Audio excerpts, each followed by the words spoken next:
Živijo, tukaj Valentin. Danes bom govoril o pomembnosti celostnega obravnavanja življenjskih problematik. Ljudje živimo življenje vsak po svoje in potem vsak srečuje določene življenjske izzive. In ko naleti na nek problem, želi ta problem rešiti. Posamezniku se zdi, da je to nek ozko definiran problem, ki ga je treba tudi tako ozko specifično obravnavati, in zato se išče neke konkretne specifične rešitve samo za to, da bi se ta določen problem rešil. In potem se ustvarjajo določene interesne skupine posameznikov, ki želijo ta določen problemček rešiti. In se zbira informacije o tem, kaj bi bili lahko vzroki, da je ta problem nastal, in kakšne bi bile lahko rešitve, da se ta problem odpravi. In potem taka skupina ljudi kategorično zavrača vse, kar se ne zdi, da je v kontekstu te skupine. Torej, če pristopi nek posameznik z kakšnim drugačnim pogledom, iz drugačne usmeritve, se pač teh informacij ne sprejme, ker se predpostavlja, da te informacije nimajo veze z to konkretno problematiko. Ampak celotno stvarstvo je med seboj povezano. Smo v eni sami realnosti.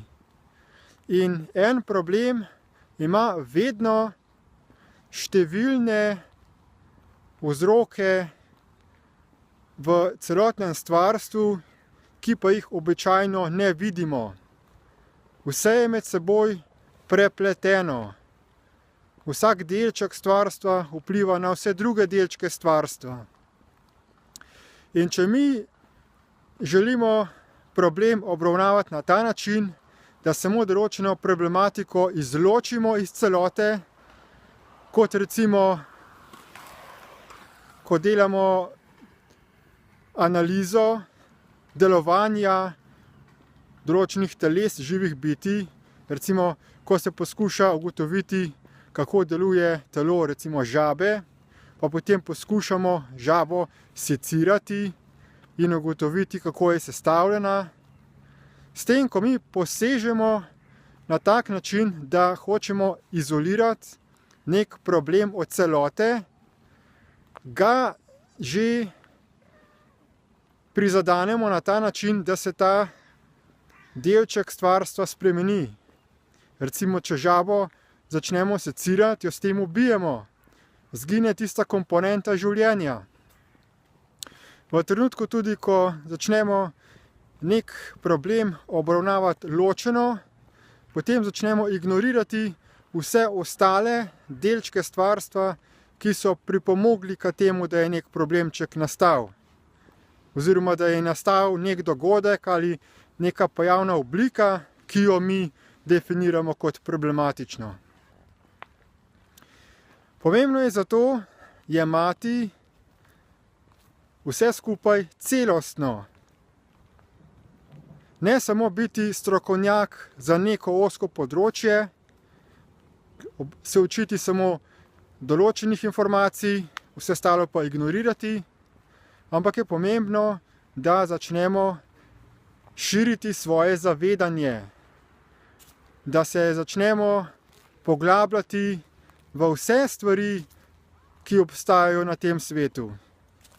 Kajti šele na ta način bomo razumeli, kako med sabo vplivajo, kako so med sabo povezane.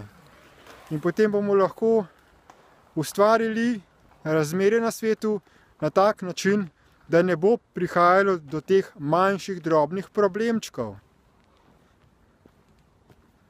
Predlagam vam zato, da odprete oči, da ste odprte glave, da postanete raziskovalci življenja, znanstveniki življenja,